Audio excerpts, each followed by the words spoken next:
through Kangaroo Ground and up in Christmas Hills, so we could be coming that way. All fabulous names. There's not much in Christmas Hills except a primary school. And Kangaroo Ground, yeah, there's a few kangaroos there. For any wildlife spotters, we'll see how we go.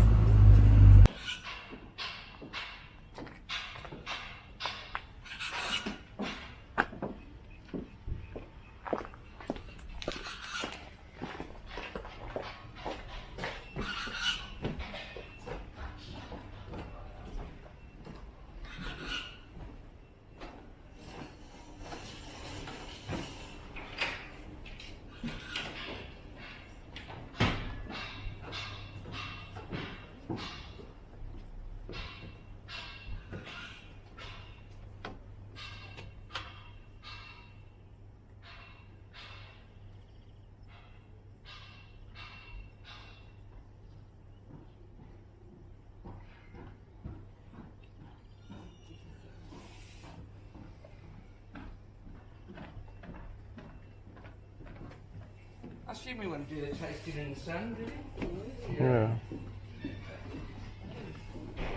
I'll just be a few minutes, sorry folks. I literally broke into the cellar door.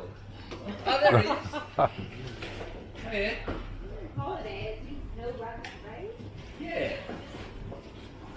So, You guys happy to sit on the yeah, table? yeah. The sun's Yeah, sounds good.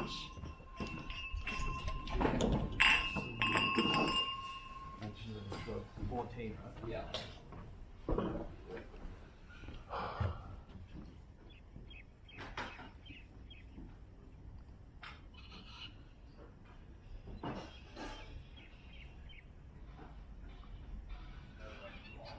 No.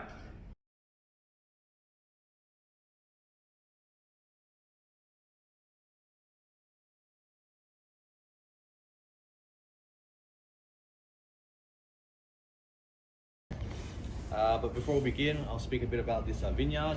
This vineyard was first planted in 1983. So all the vines you can see around you, they're about 40 plus years old. Our main two varietals that we do plant here will be the Chardonnay and Pinot Noir. But aside from those two, we do a bit of Sauvignon Blanc, a bit of Cab Sav, and then finally a bit of Viognier, which some of you will try today. So Yara Valley being a cool climate, really suitable for these vines, these varietals. Basically makes us very similar to France in Burgundy. We've got similar styled Pinot Noir and Chardonnay. So that's kind of cool. But aside from this vineyard, we actually have another property about 2 hours away from here in somewhere called Heathcote, which is quite close to when Victoria had a bit of a gold rush era. It's kind of near there, much warmer climate. So at that vineyard at Heathcote, we plant our heavier reds instead. So something like our Shiraz and Sangiovese will be from there. So essentially today you guys will get to try two different wine regions in the one same spot. So Greenstone, we basically, our HQ is about here. So our vineyard, our winemaking facility, and our cellar doors here. Whereas Heathcote, just a vineyard and maybe a little shack there. So that's just used to plant grapes. But yeah, let's begin with the wine tasting. So the first wine I got for you guys is our 2020 Gusto Pinot Grigio. Relatively a simple white varietal, not too complex. This one hasn't spent any time in oak barrels. This one is a straight steel tank ferment. What I mean by steel tank is you can refer to those white tanks that you can see behind me. Those are kind of even with barreled wines, they'll still go in there for a certain bit of time, but with steel tank, they'll probably be spending most of their time in those to ferment and produce those flavors. So what you get is a relatively easy white varietal. Main flavors is nice citrus characters, quite nice acidity. No trace of barrels, I guess, no woodiness, but it's just nice and zesty and refreshing. You really kind of taste those citrusy, grapefruit, all the citrus family tastes, like lemon, lime, to make this really relatively easy white varietal to drink. It's quite easy where you can wake up in the morning and open a bottle. I'm gonna have some wine for breakfast. One of those, or you can open it at any time of the day. It's just that really nice and simple, easy white varietal. Nice and zesty and refreshing. But for me, I'll probably crack one open on the beach with a little bit of breeze. This will be perfect. And the fact that there's a bit of a sun, so awesome. Anyways, I'll let you guys enjoy that, and then we'll move on to the Chardonnay next. Enjoy it.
I'm going to do the first pouring from back here, and then I'll come around and sit amongst the crowd. Let's put this up here. Here. All right. Start pouring. We're all having a little tipple, are we? Oh yes. Several, I hope. Okay. Not me. Just grab another glass of water. Oh yeah. These are designated, right? 0-0. So where have you been so far this morning? Greenstone? Greenstone. I see. Right. Greenstone. Well, that'll be interesting. We were drinking their breakfast wines. What? Sorry. Their breakfast wine. Which is what? It was the Gusto Pinot Noir. Pinot Grigio. He said it was perfect for breakfast. No. Our rosé is. Love it. All right. So, I'm going to introduce you. Now, I should tell you that anything that you see in here, you get 10% discount on today. Right? Merchandise, wine. Yeah. I'm going to show you a little tool, which we also sell. Now, if you look at this, we would swear to God this existed as a nutcracker in the previous life. And it probably was, until somebody very clever decided he was going to modify it to aid in the extraction of these corks. Now, as you know, extraction of these corks can be quite a dangerous affair if handled incorrectly. All right? You can end up hitting somebody in the eye, breaking windows, breaking glasses. Not a good thing.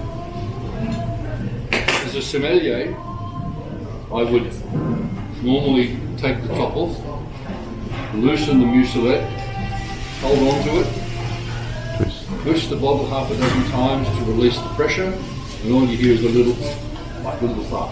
Okay? No fun. So what we have with this is we go through the foil into that little knurled up ring, bring the device over the top, hold him firmly, and you break the cage. And then it's a simple matter of boom. Wow. And because you get the pop, you know the party starts. Okay? So, I'm going to finish off pouring.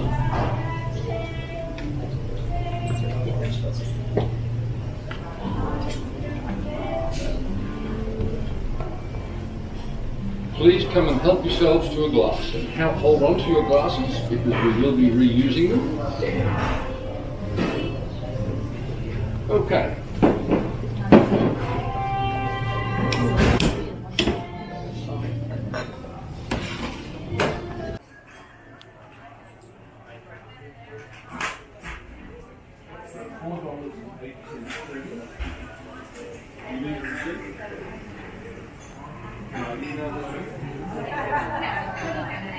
Yeah, that's okay.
6 miles away.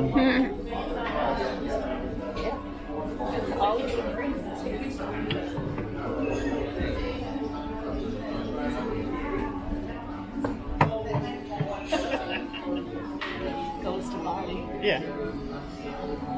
Essential. Just the essential.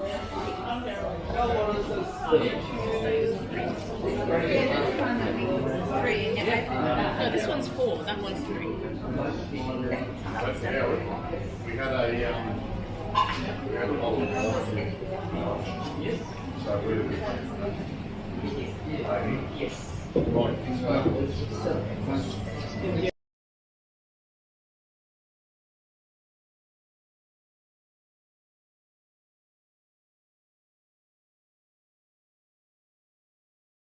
Lovely style. When you pick up the glass, you might notice the color of the is white. It's actually gray instead of pale gold. That's only from the skin of this varietal. The word grigio in Italian literally means gray. Yes, so skin contact on that make a nice good texture of honey bean, nose, very good textures for finish. Lovely welcoming drink for you here, and we're going to clean up the palate after lunch after food 100.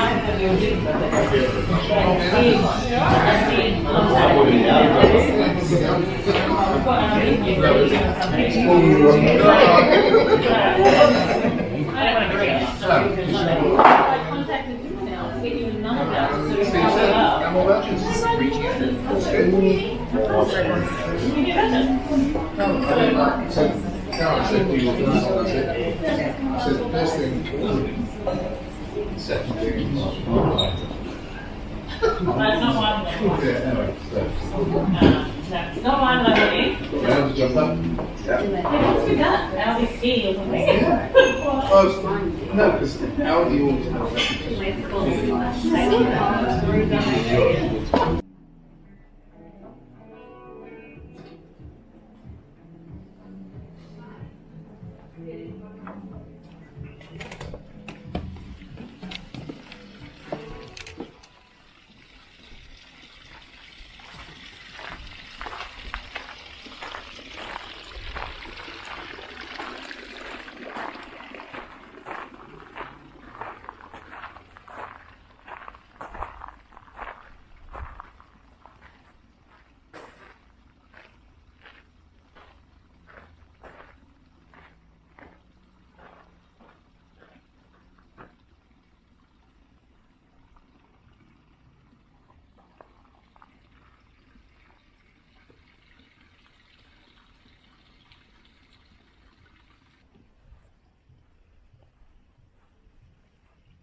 Alright guys, welcome. Come and grab a glass of wine and let's start the wine tasting.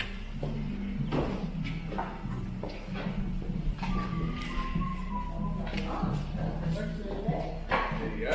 Makes it look pretty cool then. Edgy. An apple cider. So there's some paper ones there too, guys, if you want to take one with you or while you're walking around. Some lemonade ones.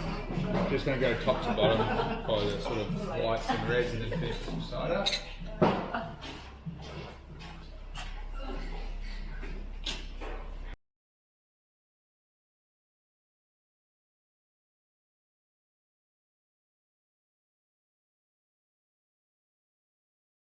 guys, grab a glass. Yeah, anyone's fine. Yeah. All the same, I think, pretty much. Cool, guys. So, yeah, sip away, enjoy that. So we're going to go through 4 wines, and then the 5th tasting will actually be our apple cider from our orchard, or 5th lady apple cider. So we've got about 30 acres of vines through the windows there today that wrap around, and then we also have 70 acres of apple orchards, and hence the farm name. We've got around 300 sheep at the moment, and we've got alpacas too. So yes, there are 5 wineries with the Yering in the name. There is no connection whatsoever. It's just a suburb, believe it or not. So it feels like, yeah, the Lilydale winery, the Lilydale. So that's sort of just why it's called Yering. So what we find is, for us here, we obviously specialise in Cabernet, Chardonnay and Pinot Noir, but then we also have some really old vine Cabernet too, and the cider, which is nice to have. So just a few heads up, guys. Family-run winery. Alan Johns is the owner, head winemaker, lives in the house behind us here, and then the big shed, all the winery as well, Magic Cabin's just up the hill here on the same property. So pretty much what we do is making our wines the same way that we've always wanted to make them, and then Alan's second son, Marina, who's now 30 years old, yes, is the senior winemaker. So it's all in the family, which is really cool. What we have here is Sauvignon Blanc, as this lady said here. This essentially is our sort of dry aromatic white wine, passion fruit in the nose, with citrus characters, green apple, but nice and soft. This is from here, so a little bit different to maybe Sauv Blanc you've had from Marlborough. If you're from New Zealand or Australia, we get a lot of Sauv Blanc from Marlborough over in New Zealand. But here it's a little bit cooler climate, so a little bit more soft and nice acidity too. So just 6 months in stainless steel for this one. So the next one is Chardonnay. You probably had Chardonnay today, I imagine? Yes. Yeah, cool. So they're probably all been a little bit different, I imagine. So Chardonnay is kind of like the Wild West now in Yara Valley. You don't really know what style you're going to get, but we're what we call traditional now, Chardonnay. So we use oak barrels for 10 months to age it in, and then we have that funny phrase, I don't know if someone mentioned today, called malolactic fermentation. Did anyone say that's it?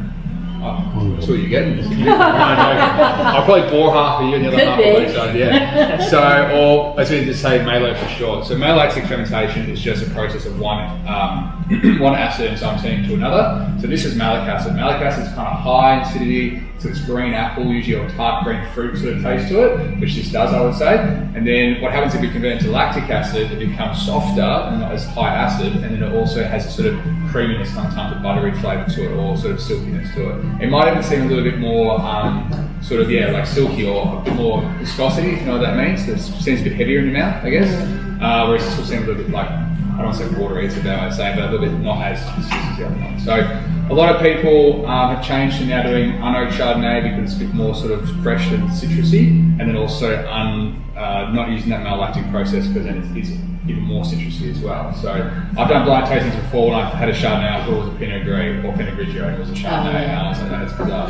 But it happens. So, but for us, traditional, we've always done it the same way for the last about 35 years. So always an oak, always a malolactic, and Alan's stubborn, so it won't change. That's good, I guess. So guys, also help yourselves to waters. I've put some more bottles out on the stations as well. So the turns, if you don't want to drink the wine, or you've had enough, just use those. Also just out the door, the barn door left around the corner, and just hold on to that glass for tasting, and that'll be it. Cool, but it looks like we're probably going to drink one in a few seconds anyway. But yeah, if you have any questions, guys, just let me know. We've got this thing for the entire time, so you can chill out and take in insights and stuff. But yeah, we'll just keep pouring as soon as I see enough empties. Cool. Yep. Beautiful. All right, I'll get some more water for you guys.